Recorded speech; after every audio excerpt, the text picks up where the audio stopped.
The Emperor's New Clothes by Hans Christian Andersen. Many years ago, there was an emperor who was so excessively fond of new clothes that he spent all his money in dress. He did not trouble himself in the least about his soldiers, nor did he care to go either to the theater or the chase, except for the opportunities then afforded him for displaying his new clothes. He had a different suit for each hour of the day, and as any other king or emperor, one is accustomed to say, he is sitting in council. It was always said of him, the emperor is sitting in his wardrobe. Time passed merrily in the large town which was his capital. Strangers arrived every day at the court. One day, two rogues, calling themselves weavers, made their appearance. They gave out that they knew how to weave stuffs of the most beautiful colors and elaborate patterns. The clothes manufactured from which should have the wonderful property of remaining invisible to everyone who was unfit for the office he held, or who was extraordinarily simple in character. These must indeed be splendid clothes, thought the emperor. Had I such a suit, I might at once find out what men in my realms are unfit for their office, and also be able to distinguish the wise from the foolish. This stuff must be woven for me immediately. And he caused large sums of money to be given to both the weavers in order that they may begin their work directly. So the two pretended weavers set up two looms and affected to work very busily, though in reality they did nothing at all. They asked for the most delicate silk and the purest gold thread, put both into their own knapsacks, and they continued their pretended work at the empty looms until late at night.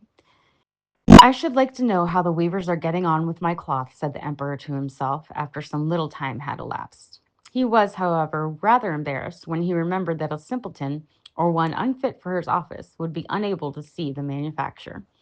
To be sure, he thought he had nothing to risk in his own person, but yet he would prefer sending somebody else to bring him intelligence about the weavers and their work before he troubled himself in the affair. All the people throughout the city had heard of the wonderful property the cloth was to possess, and all were anxious to learn how wise or how ignorant their neighbors might prove to be. I will send my faithful old minister to the weavers, said the emperor at last, after some deliberation. He will be able to see how the cloth looks, for he is a man of sense, and no one can be more suitable for his office than he is. So the faithful old minister went into the hall, where the knaves were working with all their might at their empty looms. What can be the meaning of this? Thought the old man, opening his eyes very wide. I cannot discover the least bit of thread on the looms. However, he did not express his thoughts aloud. The impostors requested him very courteously to be so good as to come nearer their looms, and they asked him whether the design pleased him and whether the colors were not very beautiful, at the same time pointing to the empty frames. The poor old minister looked and looked. He could not discover anything on the looms, for a very good reason, viz., there was nothing there. What, thought he again, is it possible that I am a simpleton? I have never thought so myself, and no one must know it now if I am so. Can it be that I am unfit for my office? No, that must not be said either. I will never confess that I could not see the stuff. Well, sir minister, said one of the knaves, still pretending to work, you do not say whether the stuff pleases you.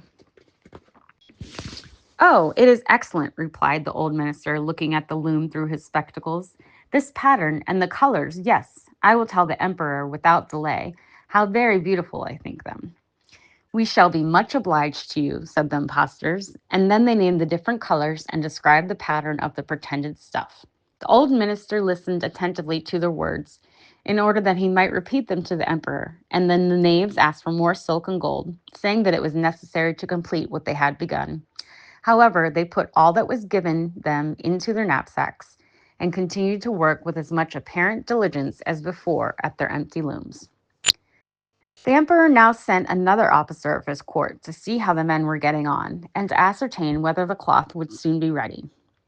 It was just the same with this gentleman as with the minister. He surveyed the looms on all sides, but could see nothing at all but the empty frames. Does not the stuff appear as beautiful to you as it did to my lord the minister? Asked the impostors of the emperor's second ambassador, at the same time making the same gestures as before, and talking of the design and colors which were not there. I certainly am not stupid, thought the messenger. It must be that I am not fit for my good, profitable office. That is very odd, however. No one shall know anything about it. And accordingly, he praised the stuff he could not see and declared that he was delighted with both colors and patterns. Indeed, please your imperial majesty, said he to his sovereign when he returned, the cloth which the weavers are preparing is extraordinarily magnificent.